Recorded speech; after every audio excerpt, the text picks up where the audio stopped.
साथियों स्वागत है आप सभी का आपके अपने YouTube channel target with Ajit में। तो साथियों उम्मीद करता हूं कि आप सभी स्वस्थ होंगे।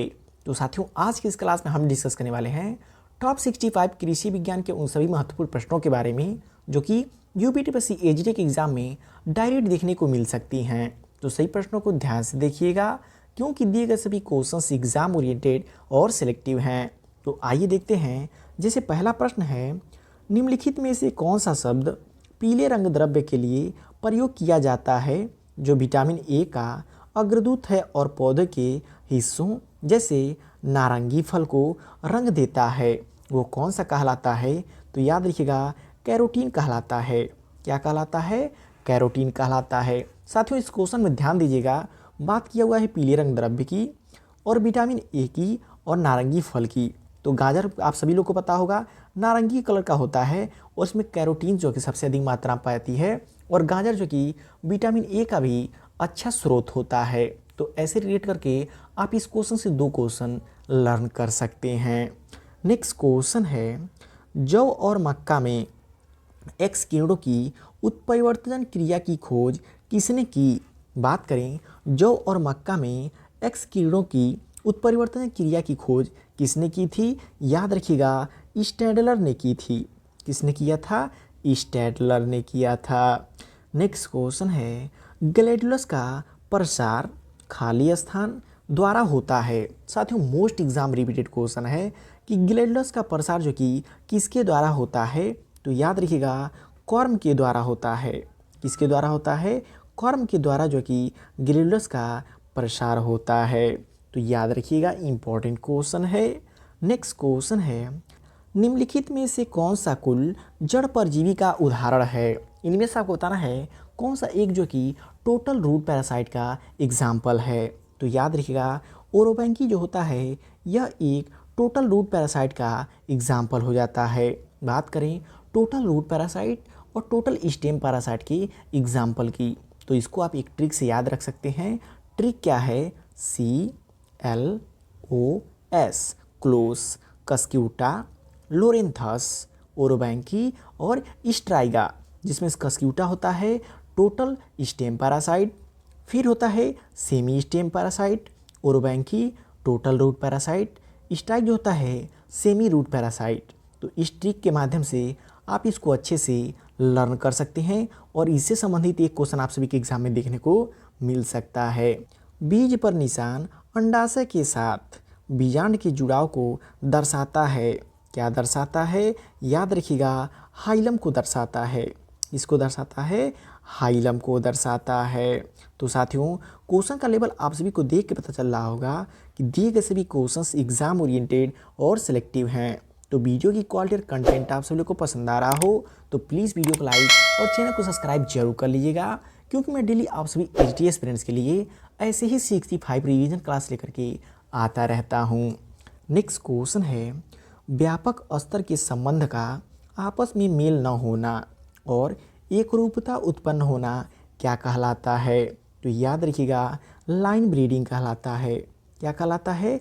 लाइन ब्रीडिंग कहलाता है। साथियों जेनेटिक्स का ये मोस्ट इंपॉर्टेंट क्वेश्चन है, कई बार के एग्जाम में पूछा जा चुका है। नेक्स्ट क्वेश्चन है, अधिक भोजन उगाओ अभियान किस वर्ष शुरू किया गया था? Most important question, double star mark कर लीजिएगा कि अधिक भोजन उगाओ अभियान किस वर्ष शुरू किया गया था? तो याद रखिएगा सन 1948 में शुरू किया गया था। कब शुरू किया गया था? सन 1948 ईस्वी में। नेक्स्ट क्वेश्चन है, भारत का सबसे बड़ा भौगोलिक क्षेत्र निम्नलिखित में से किस प्रकार की मिट्टी से ढका हुआ है? साथियों मोस्ट इंपॉर्टेंट क्वेश्चन है और यहाँ पे बच्चे लगभग गलती कर देते हैं कि भारत का सबसे बड़ा भौगोलिक क्षेत्र निम्नलिखित में से किस प्रकार की मिट्टी से ढका हुआ है? तो राइट आंसर जो आएगा ऑप्शन डी, इंसेप्टी सॉइल से ढके हुए हैं। यहाँ पे एंटी सॉइल नहीं होगा। यदि ऑप्शन में इंसेप्टी सॉइल नहीं रहेगा तब ऑप्शन राइट हो जाएगा एंटी सॉइल, लेकिन ऑप्शन में इंसेप्टी सॉइल है तो राइट आंसर ऑप्शन डी हो जाएगा इंसेप्टी सॉइल। तो ये क्वेश्चन इंपॉर्टेंट है, आप सभी के एचटी एग्जाम में 100% देखने को मिल सकता है, तो ध्यान से याद रखिएगा। नेक्स्ट क्वेश्चन है, निम्नलिखित में से कौन सा पशु रोग बैक्टीरिया के कारण होता है और इस मामले में जानवरों के पोस्टमार्टम की सिफारिश नहीं की जाती है। साथियों, एनिमल हस्बेंड्री का मोस्ट इंपॉर्टेंट क्वेश्चन है और कई बार के एग्जाम में ये पूछा जा चुका है कि निम्नलिखित में से कौन सा पशु रोग बैक्टीरिया के कारण होता है और इस मामले में जानवरों के पोस्टमार्टम की सिफारिश नहीं की जाती है। वो कौन सा रोग हो जाता है? याद रखिएगा, एंथ्रेक्स रोग हो जाता है। और किसके द्वारा फैलता है? तो याद रखिएगा, एंथ्रेक्स रोग जो होता है बैक्टीरिया के द्वारा फैलता है। नेक्स्ट क्वेश्चन है, क्रॉसिंग ओवर शब्द द्वारा दिया गया है। क्रॉसिंग ओवर शब्द किसके द्वारा दिया गया है? तो याद रखिएगा, मॉर्गन और कैक्टिल के द्वारा दिया गया है। क्रॉसिंग ओवर शब्द जो है कि मॉर्गन और कैक्टिल के द्वारा दिया गया है। नेक्स्ट क्वेश्चन मोस्ट इंपॉर्टेंट है, वल्कनीकरण शब्द निम्नलिखित में से किस वृक्षारोपण फसल से संबंधित है? मोस्ट इंपॉर्टेंट क्वेश्चन है कि वल्कनीकरण शब्द निम्नलिखित में से किस वृक्षारोपण फसल से संबंधित है? तो याद रखिएगा, किससे संबंधित है? रबर से संबंधित है। किस फसल से संबंधित है? रबर से संबंधित है। और मोस्ट इंपॉर्टेंट क्वेश्चन आप सभी के एग्जाम में देखने को मिल सकता है। नेक्स्ट क्वेश्चन है, पारिवारिक उपभोग, कृषि आवश्यकताओं, सामाजिक और धार्मिक भुगतान को पूरा करने के बाद किसान के पास जो अवशेष बचता है उसे क्या कहा जाता है? तो याद रखिएगा, विपणन योग्य अधिशेष कहा जाता है। क्या कहता है? विपणन योग्य अधिशेष कहा जाता है। इकोनॉमिक्स का साथियों मोस्ट एग्जाम रिपीटेड क्वेश्चन है, याद कर लीजिएगा, आप सभी के एग्जाम में देखने को मिल सकता है। नेक्स्ट क्वेश्चन है, निम्नलिखित में से कौन कृषि विपणन का सर्वोच्च निकाय है? इनमें से आपको बताना है कि कौन सा एक जो कि कृषि विपणन का सर्वोच्च निकाय हो जाता है। तो याद रखिएगा, नेफेड। नेफेड जो कि कृषि विपणन का सर्वोच्च निकाय हो जाता है। नेक्स्ट क्वेश्चन है, खाद्यान्न उत्पादों की आपूर्ति की कीमत लोच आमतौर पर होती है। खाद्यान्न उत्पादों की आपूर्ति की कीमत लोच आमतौर पर कितनी होती है? तो मोस्ट इंपॉर्टेंट क्वेश्चन है, याद रखिएगा, 1 से कम होती है। कितना होती है? 1 से भी कम होती है। नेक्स्ट क्वेश्चन है, पोषक तत्वों की अनिवार्यता का मापदंड अवधारणा को खाली स्थान द्वारा पुनः परिष्कृत किया गया था। पोषक तत्वों की अनिवार्यता के मापदंड की अवधारणा किसके द्वारा जो कि पुनः परिष्कृत किया गया था? तो याद रखिएगा, ऑर्नन के द्वारा किया गया था सन 1954 ईस्वी में। पहली बार किया गया था ऑर्नन और स्टाउट के द्वारा 1939 में, लेकिन पुनः जो कि परिष्कृत किया गया था ऑर्नन के द्वारा 1954 ईस्वी में। तो ऐसे क्वेश्चन इंपॉर्टेंट होते हैं, इन क्वेश्चन को ध्यान से आप नोट कर लीजिएगा। नेक्स्ट क्वेश्चन है, फास्फोरस पौधों द्वारा अधिकतर किस रूप में अवशोषित किया जाता है? जो भी फास्फोरस होता है वो पौधों द्वारा अधिकतर किस रूप में अवशोषित किया जाता है? तो याद रखिएगा, किसके द्वारा अवशोषित किया जाता है? H2PO4 के रूप में अवशोषित किया जाता है। और एक पॉइंट और याद रखिएगा, H2PO4 के रूप में फास्फोरस कब जो है कि अवशोषित किया जाता है? 6.5 pH से कम pH पे जो कि होता है। तो ऐसे भी क्वेश्चन एग्जाम में पूछा जाता है, याद रखिएगा। नेक्स्ट क्वेश्चन है, गन्ने के मामले में रोपण सामग्री प्राप्त की जाती है। गन्ने के मामले में जो रोपण सामग्री का सीड होता है वो कहाँ से प्राप्त की जाती है? तो याद रखिएगा, गन्ने के शीर्ष के 1/3 भाग से। ऐसे जो गन्ना होता है, गन्ने के शीर्ष के 1/3 भाग से ये जो कि सीड के लिए उपयोग किया जाता है। तो ये क्वेश्चन याद रखिएगा, एग्जाम में पूछा जाता है। बात करें गन्ने के सीड की, तो 1 हेक्टेयर में जो कि 3 आँख वाले कितने लगते हैं?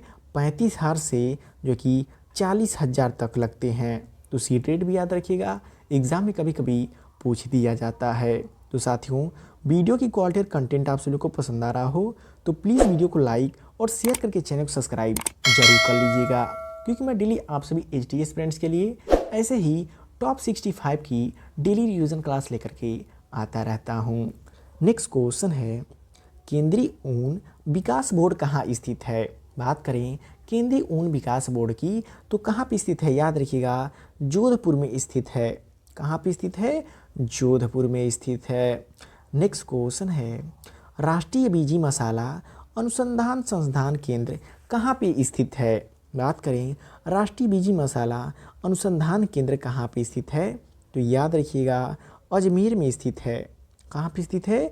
अजमेर में स्थित है। तो साथियों देखिए, अनुसंधान संस्थान से आप सभी के एग्जाम में क्वेश्चन पूछा जाएगा 100%, जिसमें से ये क्वेश्चन इंपॉर्टेंट होता है, इसको आप डबल स्टार मार्क कर लीजिएगा।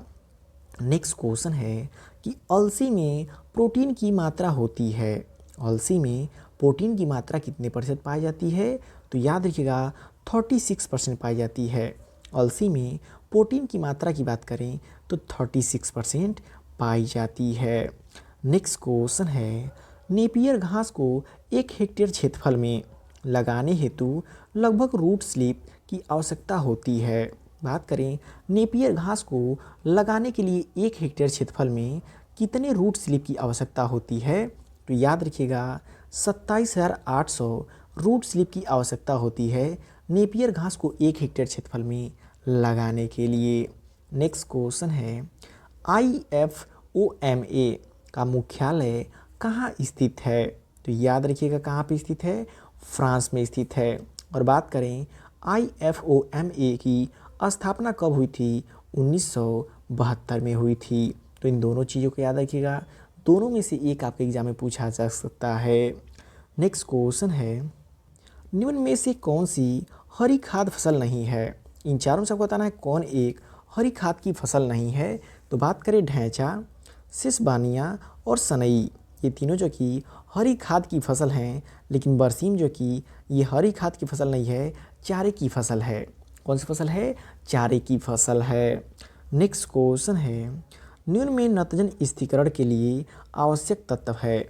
मोस्ट इंपॉर्टेंट क्वेश्चन है सॉइल साइंस का कि नाइट्रोजन फिक्सेशन के लिए कौन सा तत्व आवश्यक होता है? तो याद रखिएगा मॉलिब्डेनम जो कि आवश्यक हो जाता है। नेक्स्ट क्वेश्चन है, किस पोषक तत्व की कमी से एक जिंथिमा रोग होता है? इनमें से आपको बताना है किस तत्व की कमी से एक जिंथिमा रोग हो जाता है। तो याद रखिएगा कॉपर की कमी से जो कि एक जिंथिमा रोग हो जाती है। कॉपर की कमी से एक जिंथिमा रोग हो जाती है। नेक्स्ट क्वेश्चन है, मैग्नीशियम का प्राकृतिक स्रोत है। बात करें मैग्नीशियम के प्राकृतिक स्रोत की तो याद रखिएगा डोलोमाइट हो जाता है। मैग्नीशियम का प्राकृतिक स्रोत कौन सा होता है? डोलोमाइट हो जाता है। नेक्स्ट क्वेश्चन है, भूमि की रचना में कौन सा कारक अधिक प्रभावी है? बात करें कि भूमि की रचना में कौन सा कारक अधिक प्रभावी रहा है?